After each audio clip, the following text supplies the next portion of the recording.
Now to an alarming new trend, prank callers phoning police to report dramatic but fake emergencies. It's all a hoax, but officials worry consequences could be all too real for true crime victims. And ABC's Lindsay Davis is here with more on this. Good morning, Lindsay. Good morning, Robin. It's called swatting, placing prank phone calls to police to lure them into mobilizing SWAT teams.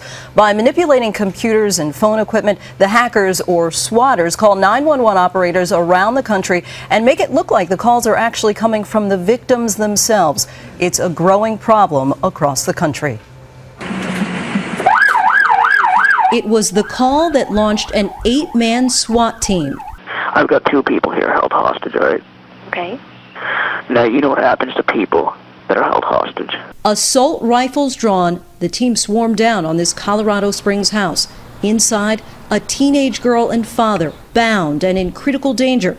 Or so they thought. I am armed, I do have a pistol, and I swear to God, I will kill these people. It turned out it was all a hoax. One of hundreds of incidents each year of cyber criminals hacking into phone lines and placing false 911 calls. It's called swatting, prank emergency calls so violent sounding they provoke a SWAT team response. Hunter had been stabbed and the parents and other people were being held hostage at the house. 15-year-old Hunter Galinas told CNN how a swatter hacked into his Xbox and used the game's internet connection to type a message to 911. I come out of my room, they got guns pointing at me. I'm like, oh my God, I'm gonna die. Swatters are usually young computer hackers, working alone or in groups. They often choose their victims carefully, though sometimes it's completely random. I think I just saw somebody at Linden with something that looks like a gun. The female voice in this New York 911 call, an internet voicemail operator repeating a message left by a swatter. Police responded and identified a suspect. They stopped him and they secured him and, searched him for a gun based on this call. And it turned out he was just an innocent person walking down the street.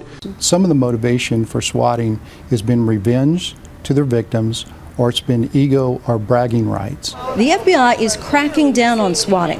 One of their biggest arrests, Matthew Wegman, a 19-year-old hacker from Massachusetts. He's serving 11 years in a federal prison for swatting, including that Colorado Springs case. But the FBI's biggest concern, that one day these criminal crank calls will turn deadly. They are very aware that they're going into a very dangerous situation. Usually the safeties are off. In addition to the possible danger to the victims, there's also the financial cost. The FBI says each swatting incident costs law enforcement on average $10,000 in spent resources. And just one group of swatters recently prosecuted by the FBI is responsible for 300 calls across 17 states. And what makes this especially dangerous is if the unsuspecting resident tries to defend themselves. Sure, because they don't know what's going on. Exactly. And as they said, the safety is off usually when they go in. All right, Lindsay, thanks for bringing this to our attention. Appreciate it.